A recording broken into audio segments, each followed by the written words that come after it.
Hello Bookaholics, so welcome back to another video. Today I am bringing you a dedicated series review of the Odyssey Earth series by Rex Burke. The Odyssey Earth series is a trilogy plus a short story written by Rex Burke, and it consists of Orphan Planet, Twin Landing, and Starbound. And as I said, you can also get a free short story off of the author's website, which is First Date. The Odyssey Earth trilogy is a comedic sci-fi space opera, and in it we are following the crew of the Odyssey Earth. The Odyssey Earth is a hand-picked crew and a selection of colonizers in hypersleep that are bound to another planet that is potentially inhabitable, and therefore we can begin living on other planets while our planet deteriorates. Then unfolds that on the ship we have all of the kids that have been born during this 20-year voyage. So far we are 17 years in, and we have all of the people who are feeling a little bit disenfranchised and also wondering what their future holds once they arrive on this new planet. And we are also following a young man who was in hypersleep and has accidentally been awoken too early, and he's not too pleased about it. The first book definitely centers on the dynamics on the ship, and then also the long-term plan for all of these people and how they are planning on settling together, the lives that they expect they will have once they arrive on this new Earth. And we are following them as they tackle these big questions while they also tackle with the mundanities of their lives. The second book definitely amps up the intrigue because there is something that is on the spaceship that needs to be investigated and looked into and resolved, meaning that the first book definitely sets up the wider scope and the overall intentions of everyone on this ship and the backstory and what the actual purpose of the ship is, etc. The second one definitely is a much more close-knit. It is happening all on the spaceship, and it's asking questions about things that are much more imminent and things that need resolving immediately. And then the third book is kind of a balance of the two. And the comedic aspect of this was actually really, really interesting because we have it in the opening scenes. We have very, very clear comedic tone that then kind of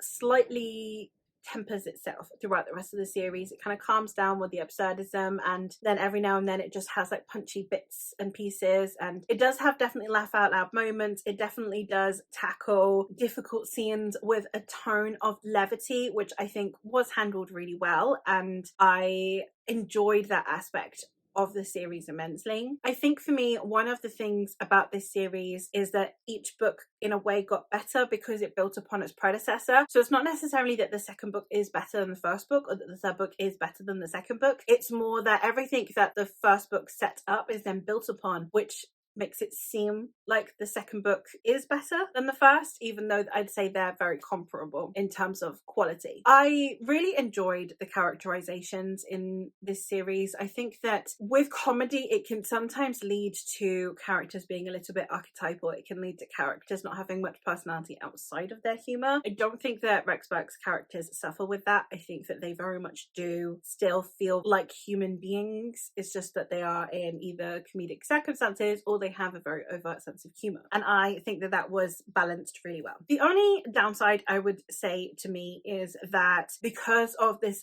tone of levity, of course, it means that I never really felt any measure of depth, and I also didn't really feel any level of really worrying or concerning stakes. I didn't in any point think that things would go terribly wrong. Now, both of those are very characteristic of comedy, so it's still kept well within the genre, stayed true to the genre. And for anyone who is wanting their fantasy to be a bit lighter or their sci-fi to be a bit lighter, these are the areas that you will recur to, and it definitely upholds that. As much as I like my stories being quite deep and quite intense, I very much understand that that was not the intent of this book. So it's a personal preference thing, but that is not at all the book's fault, and the book was doing exactly what it set out to do and exactly what it says on the tin. However, I am very excited to continue reading other books by this author. I think that this was a great series to get me into the author's writing. It's also a very binge-worthy series. I know several of you do come to my channel because I binge read series and you kind of want to know how binge readable it is, even though it is quite like light and fluffy, and sometimes those don't lend themselves very well to binge reading because it feels too much of the same. As I said, each book did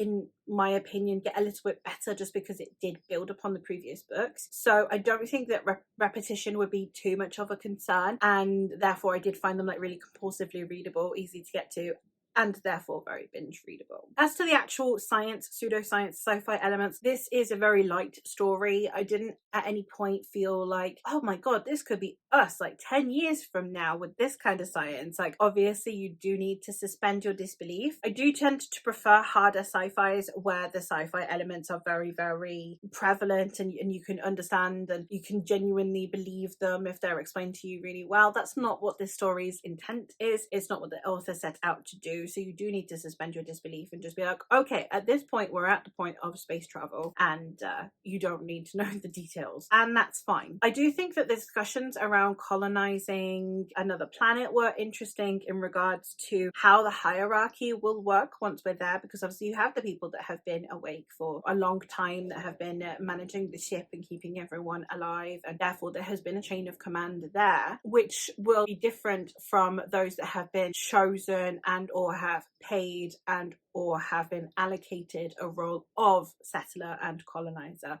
for this planet. So the discussions around how the hierarchy will fall once they arrive on this new planet was also very interesting, and I think it was handled well. I don't think that it's a book that is there for discussions. It's not really a book that you're reading because you want it to have really, really nuanced and high level discussions about colonialism or about hierarchy, even about the effects of the planet that are leading people to want to lead the planet. It's not really that kind of discussion. It was a little bit more broad strokes than that, but I think that the discussions were handled well, and I think that they did make for interesting plot points, but they're obviously not aiming to be like a book where you go in with heavy themes. So let me know if this is a series that you'd be interested in checking out. Let me know if there are any other comedy style space operas that you like. It tends to lean well for me. I tend to quite like fun space operas. So do let me know if you have any recommendations aside from like the really obvious ones. And that is all from me for today. So thank you so much for watching, and I'll hopefully catch you in another one soon.